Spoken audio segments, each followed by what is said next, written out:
MNREGA engineer अपनी मांगों को लेकर 16 अगस्त से हड़ताल पर है, जिसके कारण ग्राम पंचायतों में काम रुक गए हैं।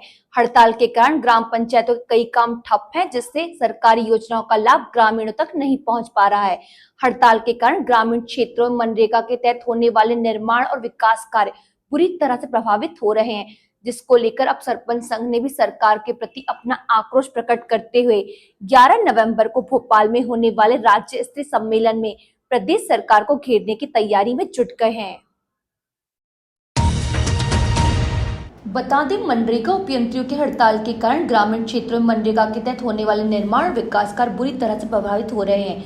मनरेगा इंजीनियरों की हड़ताल से ग्रामीण विकास और पंचायत के कार्यों पर गंभीर असर पड़ा है।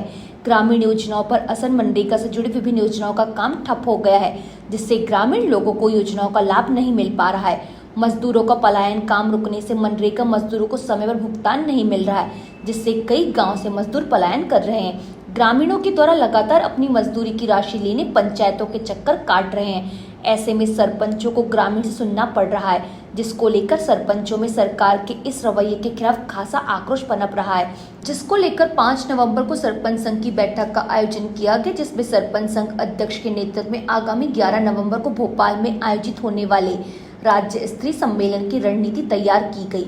चर्चा के दौरान सरपंच संघ अध्यक्ष वैभव बिसेन ने बताया कि एक और मनरेगा इंजीनियरों की हड़ताल के चलते पंचायतों के कार्य प्रभावित हुए हैं, तो वहीं रोजगार सहायकों को भी सरकार समय पर वेतन नहीं दे पा रही है, जिसके चलते ग्राम पंचायत सचिव भी अधिक कार्य का भार करने पर कार्य नहीं कर पा रहे हैं।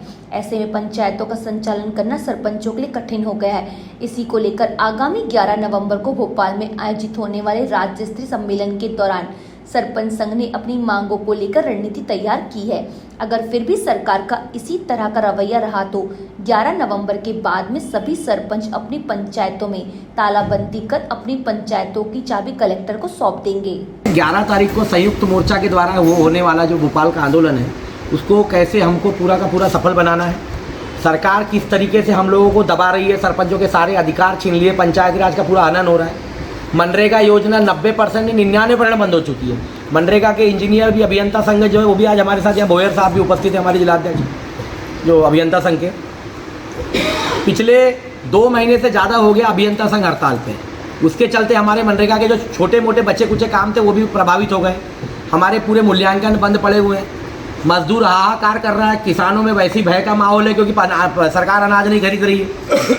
अब किसान से जुड़ा हुआ सरपंच है, गांव से जुड़ा हुआ सरपंच, क्योंकि सरपंच तो गांव का ही होता है, शहर का तो होता नहीं है। अब यही स्थितियां रही तो हम अपने लोगों को काम कैसे देंगे, हम अपने लोगों के लिए काम करेंगे क्या। अभी इन सब बातों पे हमारी जो विचार विमर्श होने के बाद हमने तय किया है कि 11 तारीख को संयुक्त मोर्चा भोपाल में जो बुलाई गई है, हमारे पूरे प्रदेश संगठन है, जो पूरे छोटे मोटे सब संगठन एक होकर के संयुक्त मोर्चा बना के और जो पूरे सरपंचों का आह्वान किया है, उसमें हमारे ज़िले के तमाम सरपंच भोपाल जा रहे हैं। और संभवतः ये है कि जो भी वहाँ पे 11 तारीख को जो भी मतलब निर्णय होता है संगठन का, उसको तो मान्य करेंगे ही, लेकिन हमारा मानना ये है कि 11 तारीख के बाद में सभी अपने अपने पंचायतों की ताला चाबी कलेक्टर साहब को सौंप देंगे। जिला सरपंच संघ के सचिव आनंद बिसेन ने कहा कि वर्तमान सरकार ने पूरे पंचायत राज को एक तरह से समाप्त कर दिया है। हर ग्राम का सीएम वहां का सरपंच होता है और उसके साथ सचिव, रोजगार सहायक, उपयंत्री ग्राम विकास कार्य को सफल बनाते हैं, लेकिन सरकार ने आज सरपंचों का बुरा हाल कर दिया है। हमारी किसी भी प्रकार की कोई सुनवाई नहीं हो रही है। निश्चित तौर पर आप भी स्वयं महसूस कर रहे हैं पिछले दशक से अभी तक का समय कि इस बार वर्तमान सरकार ने वर्तमान पंचायत मंत्री और पंचायत हमारे मंत्रालय के द्वारा पूरा पंचायत राज को एक प्रकार से समाप्त जैसा कर दिया गया है और पंचायत राज के सारे पहिए पंचर हो गए। अब गांव की जनता दरकार करे तो किससे करे, क्योंकि गांव का सीएम और पीएम, सारा प्रशासन गांव का प्रधान, गांव का मुखिया, गांव का सरपंच होता है और उसके साथ सचिव, रोजगार सहायक और हमारे मनरेगा के सहायक यंत्री, उपयंत्री, सब इंजीनियर्स मिल करके एक विकास का आयाम रचते हैं। लेकिन आज आप देख रहे हैं कि कैसी स्थिति हो गई है। मनरेगा योजना पूरी समाप्त जैसी हो गई है। हम लगातार निरंतर गांव से लेकर के प्रदेश तक मांग कर रहे हैं पिछले 3 सालों से, लेकिन सरकार के हमारे पंचायत राज विभाग के मंत्री और प्रशासन के कान में कोई जू नहीं रेंग रहा।